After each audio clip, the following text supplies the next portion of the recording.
Hi everybody, my name is Riccardo. I'm a director, photographer, and a creative producer. I'm here with Jose Ucar, who is a communication public speaking coach. And I'm having Italian slash Venezuelan coffee, espresso with Jose. And we're going to talk about the power behind stories in communication and public speaking. So, Jose, a couple of words about you and what you do. Riccardo, fantastic to be here having a coffee espresso with you, my friend. What do I do? I like to say I'm a communication and public speaking coach. Okay. I'm also an NLP, neuro linguistic programming master trainer. I also do marketing and podcasting, motivational speaking. So it's all around really speaking and communication overall. That be, my essence. And I'm Venezuelan, as you well said. So delighted to be here today. The best espressos in the world are from Italy and Venezuela. So that's a delight to have you here. So, so as we said before, we're going to talk about the power behind stories in communication and public speaking, which is your area of expertise. Why don't you? Why stories are so powerful in communication and public speaking? So how do you use when you're training your students, your clients, so what's the power behind the storytelling? Hmm. So imagine that our brains are wired for storytelling. And go back, many years when fire was discovered, what did people do? They would sit around the fire to tell stories. Apart from cooking their meal and everything else, there would be stories being shared. So that is the power. They are within us. We carry them here. What is the power behind them? I could start speaking about different things, very factual elements, and get you a bit overwhelmed, get a conscious overload, and you get distracted, wander off, and go somewhere else. The communication is not taking place, especially if you're my audience. So what if I answer the question by saying, look, I remember I'm 10 years old and I'm about to present. I'm frightened. Got sweaty palms. I cannot even get started. I'm frozen there. And my teacher comes to me and says, my pupil, Ucar, he used to call me by my surname. The best thing you will ever do, learn, the one thing that's going to change your life and impact others is to learn how to speak in public. Also to read the newspapers. At that moment, because I still don't read the newspapers, I decided to take on half of his advice and start developing my communication skills because they have changed my life. So right away, when you share a little story, you take people on a journey with you.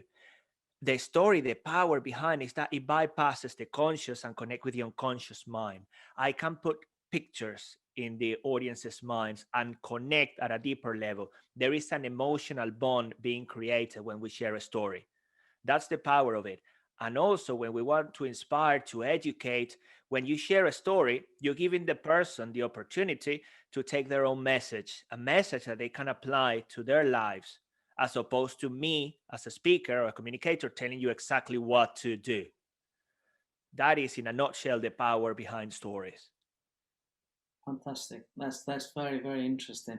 um Yeah, so I have another question for you, which is actually a quote by Seth Godin, and I just wanted to pick your brain on that. So he does state marketing is no longer about the stuff that you make, but about the stories that you tell.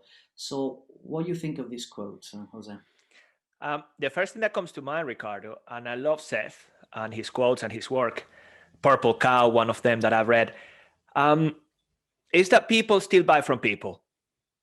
And what I shared before, the stories you tell are going to create that bond, that emotional connection that is going to build the purpose also when you're sharing a story, telling a story when you are in business, is to get people to know you, to like you, and to trust you. Once you click, well, get them to click or take them on that journey with you, then they're more likely to buy or to take action, to follow you on social media, whatever it might be that you want them to do. So people buy from people. work on the emotional connection. Whenever you go and speak, or when it comes to sales, and you go too much into features and things like that, focus on the audience. What's in it for them? What have you got to offer? How can your product impact them? And take them, take that pain that they experience and solve it. And when you solve it, then you are satisfying that need, aren't you? It's just having that in mind. When you come to people, they have a need. How can you solve it? How can you, meet their pain, satisfy the pain, meet their needs? Fantastic. Yeah. No, very, very, very, very interesting. Thank you, Jose. Um, yeah, and I also really love your personal story before, so that exactly as you said, so if you tell a story about, how did you discover the importance of storytelling, so the storytelling that you already had me hooked from the beginning. So that was actually a very, very good example of that. Thank you for that. So just continuing on marketing, storytelling, and public speaking. So of course, I'm thinking about like a brand or a company that's got a lot of information, a lot of facts that they need to share. And of course, like a PowerPoint presentation could be quite dry, So I wanted to ask, so why do you think information presenting through story are more easily remembered than just the statistics, facts, and other stuff like that? So why do you think is that? Yeah, and I'll probably answer this. Imagine I start sharing with you numbers and things like that. The conscious mind can only take so much information. If I go to the NLP communication model, it says that it can retain about 7 to 9 pieces of information at a given time. So if I give you a few statistics, a few more facts, a few more things, you're already overloaded, you're gone. And then then you get distracted and go somewhere else. With the story, it goes, as I said, it's bypassing this and it's getting you, let's say, a bit of a trance, and you're there, wow, and then you're adding things to it as the other person is speaking. You can relate, you connect, you can imagine how what the person is offering can help you solve your problems. It's completely different as opposed to me telling you what this product is going to do, especially when people go speak about their product or their service, more than sharing what it can do for others. Very quick example. I have this guy comes to one of the workshops and he says, yeah, this is what I do. He said it a few times. I didn't get it.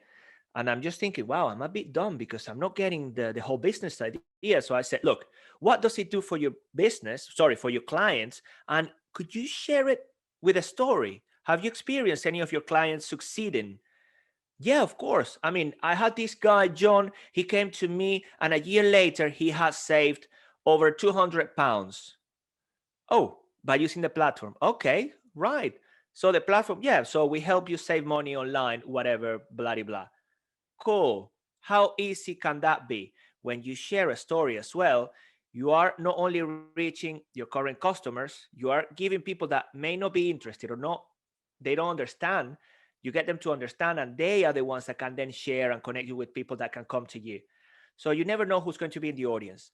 The more open, the more engaging you make it or relatable, the more opportunities you're going to have, as opposed to saying, yeah, I'm a communication and public speaking coach and this is what I do. No, what's in it for you? When you communicate and speak at your best, what can you do? You can move up the business ladder. You can connect with people worldwide. You can grow your business. You can inspire others to take action, to change their lives. I mean, that's the kind of things we're talking about here. Yeah, that's very, very, very nice. I like that, and I think stories also they're quite universals. I mean, despite the language barriers, I mean, you can tell us stories, and people can understand your stories anywhere in the world. And I think it's so powerful to be aware of that as well. So, just to wrap up, Jose, because it's been fantastic this espresso, and I must say, the espresso's been very top quality. I hope the same for you. Just a few takeaways for our audience, for our listeners. So, just 2 or 3 ideas, just something that our audience can take away, and so that they can really master the communication and public speaking using storytelling. So, have you got any Anything to share? Yeah, I've got many things to share. So let's keep it short and sweet again. One of them, start telling stories. Okay, and that sounds very well. Yeah, I know. Yeah, you know. So start sharing stories. Many people believe they haven't got stories to share. You do. We all do. Then the next thing is you pick the stories you want to share, adapt them to your audience or to your topic. Okay, because there's no point in me sharing a story, when I went out with my wife last week, if it's not relatable to what we're talking about today. But then I may have something that's business related. So look through your stories, pick them, and illustrate your points through your stories. Example, very simple structure. Make a point, tell a story, or tell a story and make a point. Simply, what I said about my teacher, he changed my life, and the point is the importance behind public speaking and how a person can inspire other to move through life, growing and motivating people worldwide, for example. So tell a story, make a point, tell a story, make a point. Simple. And think about what's in it for your audience, not for you. So whenever you're going to be sharing loads of statistics, facts, things that may be relevant for you because you want to get them across, think about if you were in the audience's shoes, how would that be relevant? What would be in it for you? What could you do differently for them to really connect with you, get to know you, to like you, and to trust you? And that's what I would like to share on that topic, because I know this is an espresso. So that's what we're doing today, buddy. Thank you. Quick and snappy as all the espressos. Yeah. Thank you, Jose. Thank you for your time, and thank you for sharing your time and having a coffee with me. So see you very soon. My pleasure, amigo. See you soon. Ciao, ciao. Thank you. Bye.